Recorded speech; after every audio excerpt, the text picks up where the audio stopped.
miisa 480 sy enina sy 10 hetsy sy 10 tapitrisa ny olo-pirenena voasoratra anarana ao anaty lisy mpifidianana raha oharina amin'ny lisitra teo aloha izay 320 sy 500 sy 7 sy 9 alina sy 2 hetsy sy 10 tapitrisa dia nitombo 2,9 isan-jato izany.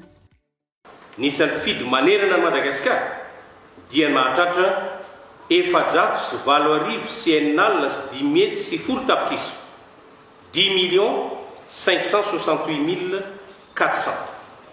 Rehefa ataony kajy dia nahitana fisondrotana 2,9 isan-jato 2,61%. Raha atao anefa ny kajikajy dia 7,10 sy 720 sy 9 alina sy 2 hetsy ny isan'ireo mpifidy vaovao tafiditra anaty lisy mpifidianana. Sikaritra tena nivon'ireo fokontany vitsivitsy no tsidiana fa tsy narisika loatra ny hanoratra ny anarany ireo olo-pirenena tsy mbola atao anaty lisitra nandritra ny fifidianana farany teo. Ny addition tamin'ity reny mpifidy voasoratana anarana 412,151. Ny mpifidy nesorina efa nazavaiko teo 143,334. Rehefa ataony fa nesorina an'izay ny tena mpifidy vaovao zany dia 268,817. Raha ny lisitra tsy tafiditra atao anatin'ny lisy mpifidianana dia teny hevimay zany dia nisy 200 mahery kely satria ireny olona eny efa presque fatapatatra fa ny azonay atao hoe tafiditra tena tafiditra zany tao anatin'izy ireo dia misy 148 eo.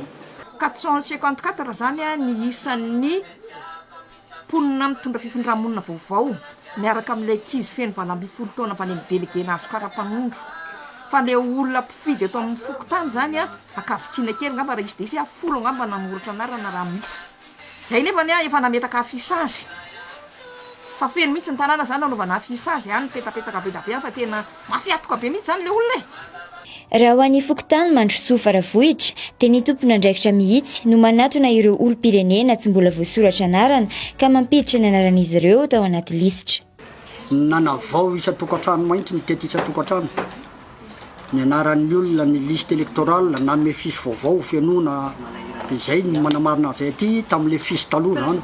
Raha ny olo-pirenena tsy tafiditra amin'ilay lisy mpifidianana dia efa misy any amin'ny 200 mahery any 250 any angamba ny tokony ampidiana satria mahery n'izay ary fa zany hoe izay zany aloha nalefa ny afarana nandritra ny fifidianana tany amin'ny élection présidentielle zany dia efa maro be le olona tsy tafiditra. Isan'ny nahazo-kiana mafy nandritra ny fifidianana be ny tanàna sy mpanolo-tsaina ny tanàna farany teo ny lisy mpifidianana.